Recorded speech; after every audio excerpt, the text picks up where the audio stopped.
bakla. Samahan nyo nga pala ako at ako'y magluluto ng saging. Sinimulan ko na nga pala maggayat ng saging at lulutuin ko nga pala ay isang pilik. Bale, ang pagluto ko nga pala dyan ay pinirito na may asukal. Pasensya na kayo sa camera, sobrang labo talaga. Ano gagawin? Hindi mag-adjust ka. Nagluto nga pala ako ng saging para mag-crave. Nag-crave kasi ako ngayong tanghali. Ano ba tong baklan to? Nagki-crave tanghali pa. Pwede namang gabi or alas 2 ng madaling araw. Tinuloy-tuloy ko na lang nga dyan ang pagbabalat ng mangga.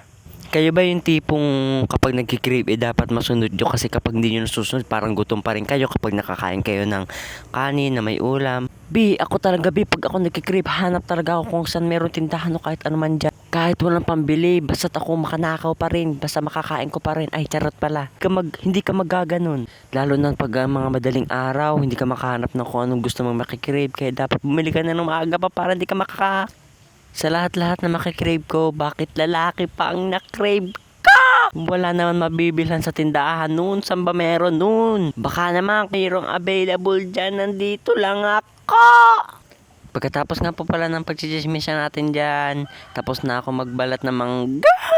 Hindi ko na nga pala sa inyo napakita ang pagbabalat ng saging. Diniretso ko na agad sa pagpipirito kasi gusto ko, nakikrave na kasi ako. Hindi lahat-lahat para ipakita lang sa inyo.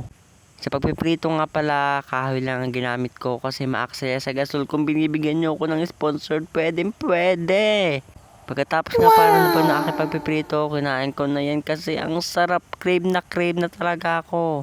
Craving satisfying na naman mga kababis queen. Kaya dapat mag-crave na rin kayo. Huwag nyo sana ito mapanood ng madaling araw kasi hindi kayo makikrave sa mukhang to.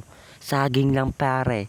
Kaya nga pala mamaya madaling araw magkikrave na naman ako. Sana balot naman kasi andito lang sa bayang available na balot. Napapagod na ako mag voice over kaya panoodin nyo na lang kinakain ko. Wag yung mukha ko, pangit na mukha ko dyan, haggard kasi gutom na kasi ako. Yun lamang, bye bye.